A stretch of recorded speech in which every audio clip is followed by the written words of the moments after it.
Merdeka. Dalam rangka ulang tahun Kota Jakarta ke-498, hari ini saya ingin membahas tentang suku Betawi. Ya, suku yang begitu kaya dengan nilai sejarah dan narasi yang begitu panjang. Saya beruntung hari ini saya kehadiran Pak Haji Beki Mardani. Beliau adalah Ketua Umum dari Lembaga Kebudayaan Betawi. Selamat datang di podcast Nusantara, Pak Haji. Selamat datang, terima kasih Mas Anto. Assalamualaikum pemirsa semua. Ini nggak keren kalau kita mulai diskusi tanpa pantun. Biasanya kalau orang Betawi ini selalu mulai dengan pantun. Boleh Silakan, juga, Pak. boleh juga. Pantunnya yang ini aja ya Mas Anto. Ya. Batang padi kering disebut jerami. Cakep dong. Cakep. Jerami kita ambil dari Ciawi. Cakep. Alhamdulillah kita ketemu di sini buat ngomongin Betawi. Ini sudah menjadi ciri khas orang Betawi kah? Sejak kapan? Atau kemudian pantun ini baru ada akhir-akhir ini? Sebetulnya sudah lama. Cuma baru belakangan nih hits lagi gitu ya. Nah, karena apa? Sekarang menjadi bagian kalau misalnya pejabat pemerintah ketika memberikan sambutan atau acara-acara tertentu itu dengan pantun. Bahkan MC juga biasanya dengan pantun. Ya, ice breaking lah untuk pencairan suasana. Ya. Jadi itu semakin naik lagi gitulah. Ya. Pak Haji, kalau kita bicara tentang suku Betawi ya, boleh nggak sih kita ditarik sebenarnya versi atau ada berapa versi sih kalau kita bicara tentang sejarah suku Betawi? Ya, bicara Betawi itu memang bisa panjang, bisa kita tarik yang lebih pendek. Nah, kalau saya yang pernah baca itu dimulai dari abad kedua bahkan. Abad kedua ketika zaman kerajaan Salakenegara. Nah, kalau kita lihat katakanlah jejak-jejak historinya, itu Salakenegara adanya di daerah Bogor sebetulnya, Gunung Salak sana. Nah, kemudian dalam perkembangannya di Jakarta itu khususnya di daerah kalau sekarang itu mungkin Cakung ya. Cakung itu ada yang disebut Akitirem. Akitirem itu kenapa? Karena kawasan itu dekat kali yang namanya Kali Tirem. Sebetulnya nama rajanya adalah Yang Luhur Mulia. Itu. Sekarang pun Kali Tirem itu masih ada walaupun sudah sempit ya. Nah, itu jadi pada masa itu sudah disebutnya itu Proto Betawi sudah ada. Proto Betawi. Iya, sudah ada penduduk yang ada saat itu. Nah, kemudian orang melompat.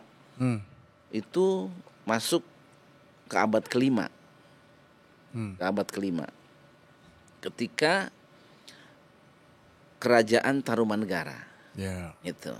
Kerajaan Tarumanegara itu kalau dulu kan peninggalan salah satu jejak sejarah itu di kawasan Bekasi itu ditemukan satu prasasti Batu Jaya namanya, prasasti Batu Jaya.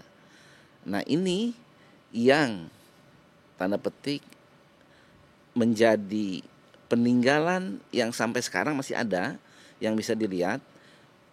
Yang berpengaruh itu ada misalnya ada Citarum, ada Kali Bagasasi, itu Bagasasi Bekasi itu. Ya, Bagasasi.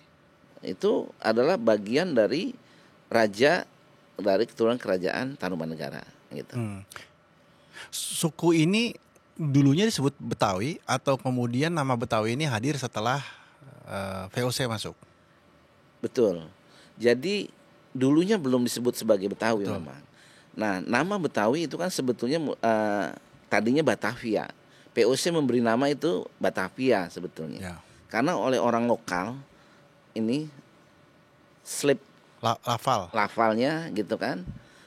Batavia itu menjadi kata mungkin yang sulit. Jadi orang nyebutnya Betawi gitu.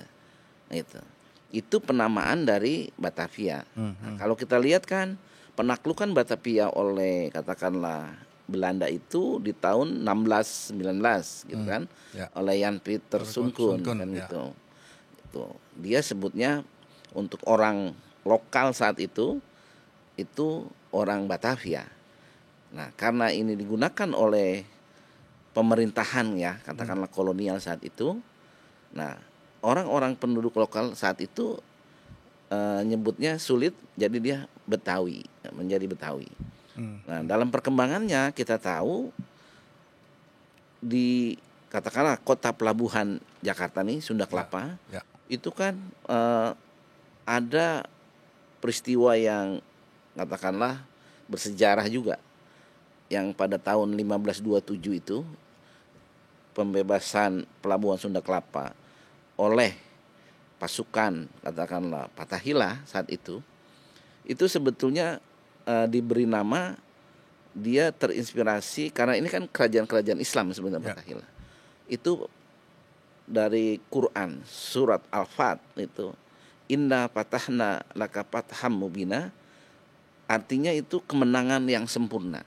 Jayakarta. Nah, Jayakarta muncul dari situ.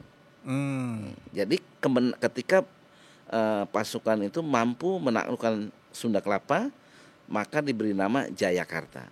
Nah, kalau Jakarta kemudian dari Jayakarta itu. Gitu. Tapi bisakah kita menyebut bahwa Betawi itu memang kemudian adalah suku asli yang ada di Batavia, di Jakarta? Kalau kita merujuk kepada catatan-catatan historis, itu Lancaster, seorang sosiolog dari Australia, pernah melakukan sensus di Jakarta ini.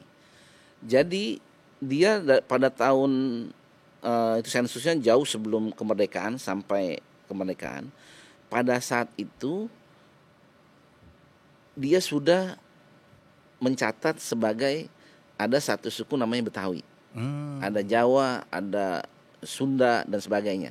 Tapi penduduk Betawi saat itu masih dominan. Itu pada tahun 1630. Menurut catatan Lancaster. Nah, dalam perkembangannya karena orang lokal lah katakan, yang kemudian disebut sebagai Betawi itu kan berinteraksi dengan beragam etnis yang datang. Kita tahu misalnya Sunda Kelapa itu kan kota pelabuhan, pusat pemerintahan, perdagangan dan lain-lain. Di sinilah terjadi interaksi yang menimbulkan kawin-mawin antar etnis gitu kan, antar etnis. Nah, ini ya boleh dibilang disitulah mulai terjadi percampuran yang lebih besar ya, dan bahkan istilah sosiologi itu amalgamasi, perkawinan campur antar etnis terbesar hingga hari ini itu Betawi. Karena historinya seperti itu. Jadi kalau kita perhatikan sekarang banyak sekali orang Betawi nikah dengan Jawa, Sunda, Sumatera Barat, Sumatera Utara, Aceh, sampai Papua ada. Ini baru bicara suku yang ada di Indonesia, belum yang dari luar. Yang Cina, Arab, India, Portugis, Belanda. Iya, itu. Jadi tidak heran kalau kita bicara sekarang sensus terakhir misalnya bahwa Betawi itu termasuk 7 suku terbesar di Indonesia, gitu. Dan ada di seluruh provinsi, gitu. Jawa, Sunda misalnya ada Madura, ada Sumatera Barat. Nah, di sana nanti ada Betawi yang terbesar jumlahnya. Adakah ciri khas yang spesifik dari suku Betawi? Katakanlah pasca abad ke-10 berarti ya, dan setelah masuknya Islam katakanlah. Yang pasti kalau kita bicara ciri itu kan kalau saya bukan hanya ciri fisik ya, fisik agak sulit, tapi nilai. Nilai. Jadi nilainya adalah nilai-nilai yang terbuka. Openness, terbuka gitu. Makanya tidak heran Jakarta itu kan menjadi kota terbuka. Inklusif. Inklusif, betul. orang silahkan datang ke sini, dia bisa menerima segala macam. Itu karena punya latar belakang historis yang panjang, yang jauh gitu loh. Ini sebetulnya sumbangsi besar Betawi terhadap Republik. Ya. Gitu. Kita bisa bayangkan nih, Mas Anto. Branding. Kita bisa bayangkan sampai tahunnya kita kemarin aja kita tahu lah, itu konflik antar etnis yang besar-besar itu kenapa? Karena ada gap nilai antara warga lokal dengan warga pendatang kan? Itu ada gap nilai. Dan di Jakarta itu sudah terlatih dari berabad-abad lalu, sehingga nilai keterbukaan itu, inklusivitas itu udah menjadi bagian dari nilai-nilai yang ada di masyarakat. Jadi nggak kaget gitu. Nggak kaget, nggak shock culture lagi. Ya. Ya. Ya konflik besar sampit, misalnya di Melayu yang di Kalimantan dan bagaimana. Itu karena menurut saya itu ada gap budaya antara warga setempat dengan warga pendatang. Ya, dan mungkin juga Jakarta diuntungkan sebagai kota pelabuhan sehingga kita kedatangan banyak pendatang sejak abad-abad pertama itu, dan kemudian itu yang tadi Pak Haji bilang, ini menjadi sesuatu yang biasa, menjadi kota metropolitan secara tidak langsung ya. Nah, ketika penjajahan masuk di sini, dia kan membuka, tadi ada kota pelabuhan, membuka perkebunan-perkebunan. Ya. Dia membutuhkan banyak tenaga kerja. Maka didatangkanlah, ada yang dari Ambon, dari Bugis, dari Makassar, dari Bali. Maka kemudian ini ada tempat-tempat tertentu yang sekarang kita kenal. Ada Kampung Bali, ada Kampung Bugis, Kampung Makassar, Kampung Ambon. Ya. Nah, itu historinya seperti itu. Okay. Jadi orang-orang yang didatangkan oleh penjajah saat itu untuk bekerja. Tapi bisakah kita mengidentifikasikan hari ini kayak saya orang Betawi, asli atau bukan orang Betawi? Bagaimana caranya dan apakah itu hari ini penting sekali kalau kita ingin membagi narasi itu? Kalau saya itu sudah tidak terlalu penting. Kenapa? Kalau kita bicara misalnya secara, ya ini kan harus tetap, kalau saya tetap ilmiah. Pertama kalau kita lihat secara ginekolog, artinya bisa tadi orang tuanya Betawi dari ayah misalnya, ibunya sudah bukan, gitu loh. Sekarang dalam lingkungan keluarga misalnya, yang mana yang menonjol budayanya misalnya, itu biasanya menentukan, gitu kan? Itu belum lagi apa? Ada dia bukan orang Betawi, asalnya dari mana-mana tadi itu, tapi dia sudah lebih lama tinggal di sini misalnya. Betul. Ya kan bisa. Betul. Dan mempraktekkan dan sehari-hari bergaul dengan nilai-nilai Betawi, masyarakat Betawi. Artinya bisa jadi dia tanda petik lebih Betawi. Kan gitu kalau saya lihat. Lebih Betawi ya kan gitu. Nah, itu yang mengapa tidak terlalu relevan kalau menurut saya. Dan agak sangat sulit. Nggak usah jauh-jauh misalnya. Kita ambil contoh beberapa tokoh Betawi yang dikenal masyarakat, dikenal publik. Dia adalah sebetulnya hasil dari tadi percampuran antar etnis. Ya. Kalau misalnya siapa? Pak Fauzi Bowo. Pernah jadi gubernur. Itu ibunya Betawi, tapi ayahnya itu dari Malang, gitu loh. Siapa lagi mau disebut? Pak Jenderal Nahrawi yang pernah nyalon itu juga, gitu. Itu ayahnya dari Jawa. Artinya Betawi bukan lagi dilihat sebagai suku, bahkan ya jauh lebih dari itu. Ya. Betawi adalah sebuah karakter, sifat, sebuah nilai-nilai. Yang kemudian ada di setiap warga yang tinggal di Betawi. Makanya kalau saya konteksnya lebih cenderung begini. Nilai-nilai tadi, inklusivitas, yang menonjol kita lihat misalnya religiusitas, karena pengaruh kemudian kan tadi Islam gitu kan. Religiusitas, pengaruh Cina juga besar, tinggi, misalnya yang nggak usah jauh-jauh. Sekarang kalau hari Imlek misalnya, coba Rawabelong bikin festival bandeng dalam rangka Imlek. di mana pelaku ininya kan orang-orang Betawi, Ya. kan gitu. Ya. Itu sudah demikian. Bagaimana nih dari sisi busana misalnya, pengantin Betawi yang wanitanya Ya. itu kan lebih pengaruh Cina kalau kita lihat. Betul. Yang prianya pengaruh Arab, gitu kan? Ya. Itu menunjukkan bahwa demikian dalam sudah akulturasi budaya yang terjadi di Betawi ini. Ya. Itu juga makanan, bicara pakaian, banyak lagi semua. Nah, apakah kedalaman ini sekarang jadi kendala, Pak Haji? Apakah narasi ini hari ini terbelokkan karena berbagai hal? Seharusnya enggak boleh. Justru tadi saya bilang, ini sumbangan besar Betawi terhadap Republik. Ini yang harus kita jaga tadi, inklusivitas. Karena kita ini kan memang sangat heterogen, itu harus tetap dijaga nilai-nilai ini. Dan ini contoh baiknya sudah ada di Jakarta, adanya di Betawi, gitu loh. Ini yang harus dijaga dan bahkan ini harus disosialisasikan, ditelurkan melalui misalnya lembaga pendidikan, sekolah, gitu kan, gitu. Karena itu contoh-contoh nyata, gitu. Ya, ini mungkin juga jadi salah satu tugas penting dari Lembaga Kebudayaan Betawi ya. Oh iya. Untuk mensosialisasikan, terus mendorong kita. Ya, saya misalnya di LKB. LKB itu kan dibentuk oleh pemerintah provinsi, masyarakat Betawi, tokoh-tokohnya, kalangan kampus. Dalam hal ini UI ya kan. Ya. Nah, itu melalui proses yang dulu disebut Pralokakarya, pelestarian budaya Betawi. Ya. Jadi di situ pakar-pakar dari UI merekomendasikan dibentuklah yang namanya Lembaga Kebudayaan Betawi. Apa tugas fungsinya? Dia menjadi mitra pemerintah provinsi DKI dalam rangka tadi upaya pelestarian, pembinaan dan pengembangan budaya Betawi. Gitu.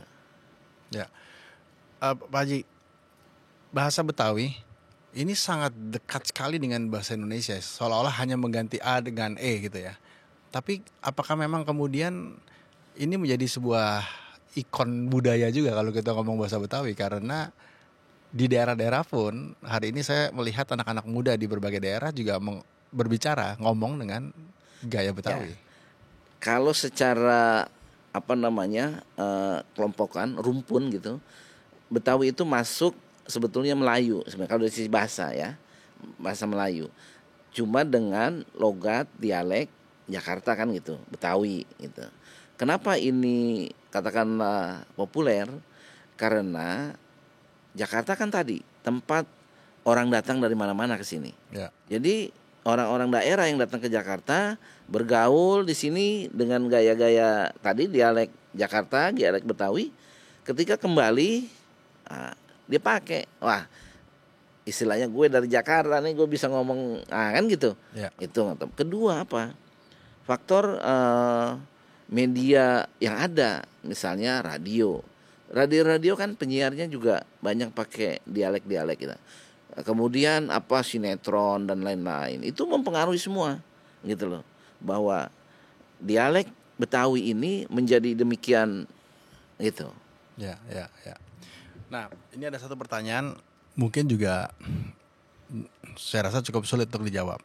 Karena tadi kalau Pak Haji cerita tentang bagaimana budaya Betawi berakulturasi, maka kita melihat ya ada palang pintu, ada festival bandeng dan lain-lain yang memang lahir lewat sejarah dan bisa jadi terjadi pada masa yang berbeda-beda. Artinya kalau memang kemudian kebudayaan Betawi ini mengadopsi dari akulturasi yang ada, apakah mungkin kasanah perbendaharaan budaya itu bertambah hari ini? Harusnya bisa bertambah, harusnya. Biasalah dalam satu masyarakat, komunitas, ada yang hilang dan ada yang datang, ada yang pergi dan datang, itu biasa. Termasuk tadi cabang-cabang budaya seni. Saya kasih contoh yang katakan terancam punah. Sekarang dari sisi kesenian nih, tradisi. Misalnya Sahibul Hikayat. Ini sekarang boleh saya bilang terancam punah. Pernah dengar kan Sahibul Hikayat? Ya, tahu kan? Tahu. 2. Kemudian ada namanya Buleng. Buleng ini seni teater yang campur dengan seni sastra. pertunjukan di panggung gitu, agak berbeda dengan lenong, berbeda. Itu kan juga teater, ada sastranya juga, itu buleng ada. Itu juga sudah susah kita dapati sekarang. Karena apa tadi? Ya mungkin upaya pembinaan yang nggak ada, upaya pembinaan dan untuk melahirkan seni-seni baru gitu, seniman-seniman baru di situ kurang gitu kan? Ekosistem yang nggak ada, gitu. Yang baru datang apalagi misalnya? Akan selalu begitu. Misalnya nih yang baru terakhir. Ini cukin, dulu aslinya cukin itu kain seperti ini. Karena digunakan oleh orang Betawi untuk misalnya dia ke pasar, dia ke kebun, kain sarung. Kain sarung ini digunakan satu untuk apa? Kalau dia mau sholat. Betul. Terus apa? Zaman itu kan zaman tua yang mungkin ada penjahat dan lain-lain. Ini bisa jadi senjata. Gitu kan? Itu fungsinya. Sekarang era tahun mungkin kemarin ya, mungkin 2000-an lah, kalau kita anggap 2010 ke sini. Itu orang-orang DKI, orang pegawai ASN itu cukinnya kan kain. Nah, itu saya menganggap sebagai sesuatu yang baru, lebih berfungsi sebagai aksesoris. Nah, gitu kan. Apalagi kan misalnya Jakarta Utara berbeda dengan Jakarta Timur, berbeda dengan Jakarta Pusat, Jakarta Barat, sesuai dengan ciri khas masing-masing. Gitu. Nah, itu menurut saya itu sesuatu yang baru. Padahal kita tahu batik aja dasarnya kan itu untuk kain. Betul. Tapi dalam perkembangannya batik udah macam-macam. Ya untuk baju, untuk ini kepala, bahkan hiasan dinding dan macam-macam. Nah, itu perkembangan semua.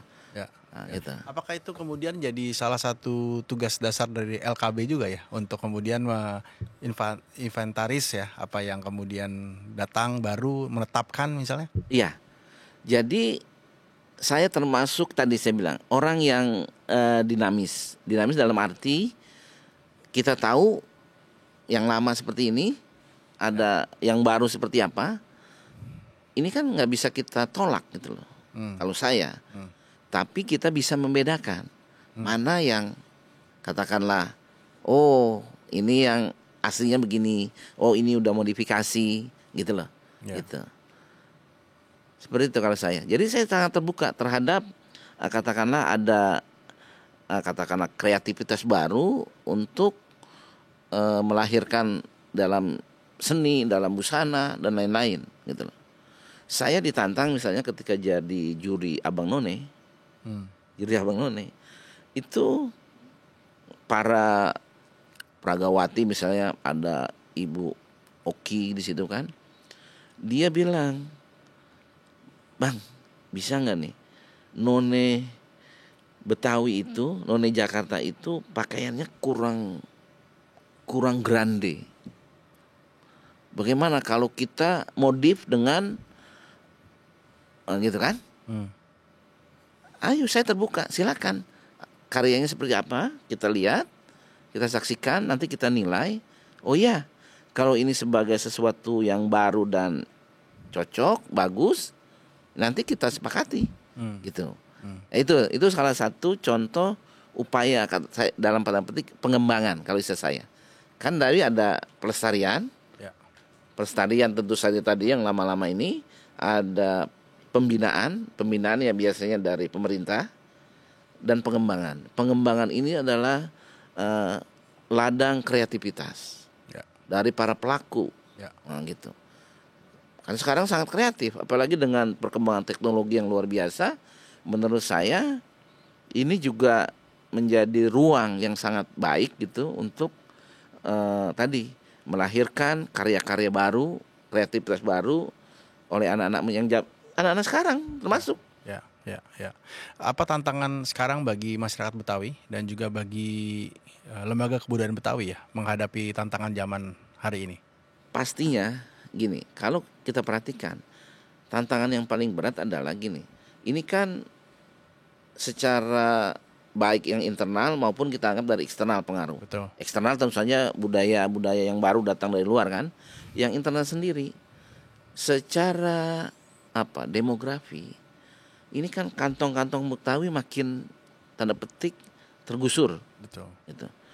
Kalau komunitas pendukung budaya itu nggak ada, maka budaya yang ada tumbuh di situ otomatis terancam. Itulah. Salah satu contoh tadi saya sebut Sohibul Hikayat. Dulu tokoh Sohibul Hikayat yang Mas Anto kenal siapa? Saya dengar dari bapak, tapi lupa namanya. Itu di Tanah Abang. Itu di Tanah Abang. Kita lihat sekarang komunitas di Tanah Abang itu kan sekarang sudah sangat terdesak ya. Gitu. Dulu namanya terkenal sambil kayak itu Bang aku saya jadi lupa juga. Itu contoh. Dia bergeser. Nah, sementara seniman-seniman dalam ini pelaku seni Betawi itu kalau kita lihat itu banyakkan dari turun temurun. Gitu lah. Dilahirkan dari orang tuanya atau kakeknya, gitu lah. Yang maestro sudah di bidangnya itu. Kalau kita lihat misalnya siapa? Seniman topeng Haji Bokir yang terkenal. Sekarang ada anaknya namanya Sabar Bokir. Itu dia sejak SD sudah diajak manggung sama orang tuanya. Gitu. Turun temurun otodidak. Nah, keluarga Entong Kisam misalnya. Dia maestro tari. Sampai sekarang udah generasi ketiga itu masih ada, masih tumbuh. Lenong dulu, sekarang kalau tahu misalnya Bang Burhan, itu dia keluarganya keluarga Lenong, gitu. Itu dari orang tuanya ikut ke anaknya, gitu. Jadi jarang kalau generasi-generasi sebelumnya itu pelaku seni budaya Betawi yang murni tumbuh dari minat gitu. Tetapi sekarang itu karena ketertarikan, karena minat, bisa jadi dia sekolah di IKJ misalnya, di sekolah-sekolah seni yang lain, di daerah banyak sekolah seni, kajiannya tentang Betawi. Dia tertarik, mendalami. Dan bahkan kan kalau ini, yang dari luar, dari Belanda, juga beberapa kali datang ke LKB untuk riset, studi tentang Betawi. Dia tertarik, malah akhirnya dia malah lebih jago gitu kan. Lebih jago. Apalagi dengan adanya sosial media hari ini ya. Ya, betul sekali. Kemudian ini bisa membangun minat-minat baru. Tapi kalau bicara ketertarikan, memang sekarang pertumbuhan anak-anak muda terhadap budaya Betawi lumayan kuat. Ya, mudah-mudahan begitu. Mudah-mudahan. Kenapa? Karena saya di LKB itu sejak tahun berapa ya? Itu saya mengkurasi buku tadi, Pengenalan Lingkungan dan Budaya Jakarta, nama bukunya. Kalau istilah kerennya mulok ya. Untuk pelajar SD kelas 1 sampai kelas 6. Itu mata pelajaran tersendiri. Dan LKB mengkurasi gitu kan. Nah, ini kan sesuatu yang menurut saya yang harus dilakukan dan bahkan dikembangkan. Kenapa? Karena budaya Betawi itu harus tetap ada, karena nilai-nilai tadi yang inklusif itu harus milik bersama, bukan milik orang Betawi aja. Seluruh warga Jakarta, bahkan seluruh warga kita, itu harusnya begitu, gitu. Nah, bagaimana kita mensosialisasikan nilai-nilai inklusivitas, keterbukaan, nilai-nilai demokratis, gitu kan? Ya melalui lembaga pendidikan, gitu kan? Gitu. Nah, di situ juga kan kita belajar soal misalnya tadi kalau dulu ada tata krama, ada perilaku, ada sopan santun gitu kan, gitu. Makanya kan kalau ini ada pantunnya tuh Mas Santo. Nah, boleh kan? Boleh. Nah, pohon pepaya berbuah mini, pohon salak banyak durinya. Budaya itu bukan hanya seni, tapi juga ingat akhlak dan budi pekertinya. Gitu Mas Santo. Pak Haji Beki, terima kasih sudah mampir di podcast Nusantara. Ada closing statement mungkin, pesan-pesan dari Lembaga Kebudayaan Betawi? Ya, terima kasih Mas Anto. Mari sama-sama kita jaga nilai-nilai yang lahir dari budaya Betawi, yaitu tadi inklusivitas, demokratis, toleran. Ya. Ini adalah kekayaan kita bersama. Ya, baik. Terima kasih. Jadi begitu ya, nilai-nilai budaya Betawi, bukan hanya bicara soal suku Betawi, tapi tadi nilai-nilai yang disampaikan harusnya menjadi nilai-nilai kita semua. Semoga dengan memahami apa yang kita diskusikan hari ini, kita semakin mencintai budaya Betawi dan juga mencintai Indonesia yang setulus-tulusnya. Sampai berjumpa di episode berikutnya. Anda bisa menyaksikan tayangan ulang kami di YouTube channel dengan nama Podcast Nusantara. Dan jangan lupa simak dan unduh tayangan-tayangan inspiratif lainnya hanya di Daeh Plus. Podcast Nusantara, hidupkan cinta Indonesia.